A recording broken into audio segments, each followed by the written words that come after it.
La tragedia de Pulse tocó los corazones del mundo entero. El 12 de junio del 2016, un hombre usando armas de alto calibre acabó con la vida de 49 personas. My name is Nancy Rosado, and I am a clinical social worker. I'm also a retired New York City police sergeant and survivor of September 11th. I remember so clearly on June 12th, 2016, waking up in the morning to panicked phone calls from my friends, crying and saying something terrible had happened at an LGBTQ club called Pulse.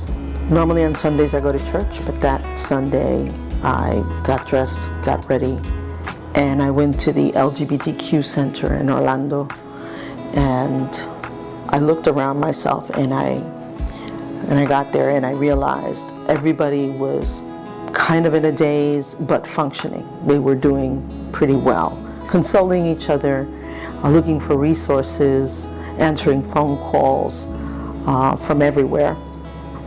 And I realized I wasn't needed there. I hugged and kissed my friends. I said I was going to go to the hospital. At the hospital, when I walked in, I felt like I had woken up from a pretty bad dream. It was very similar to going to a wake of a family member.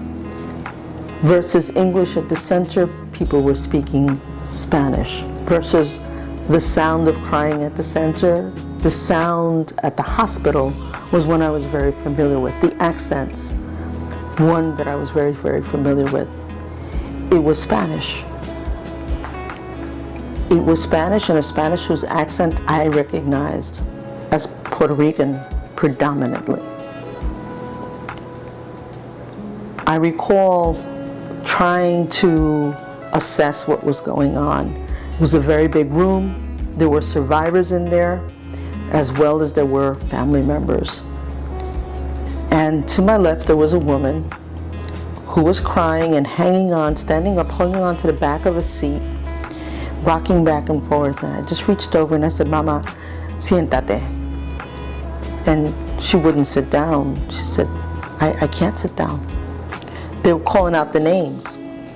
They called out names, and the name sounded like my son's name, but I don't know if it was my son's name. It's supposed to be the names of people who are hospitalized. Pero, si voy y pregunto, que me corrijan, que me clarifiquen, ese nombre que yo escuché mal pronunciado, y me dicen que no es él, ¿qué significa eso? Si no está en el hospital, ¿dónde está? Hello, my name is Michael Pilato. I'm one of two artists who worked on this project behind me titled Inspiration Orlando United. The second artist is Yuri Karabash, and this mural has been in progress for the last 7 years. I came up 1 month after the tragedy on June 12th of 2016. We need more of this in the world, and we also need to highlight the Hispanic community. After Pulse, we didn't hear anything, any of these people. It was sadly, and rightfully so, a lot about the LGBT community, but there was so many more involved. What we're going to be trying to do with this mural is when you touch the survivors on the wall, it's going to direct you to a web page that they control, where you can find out the help they need. 7 años después, desde Alianza, hacemos un llamado para crear conciencia sobre regulaciones para las armas y los problemas de salud mental.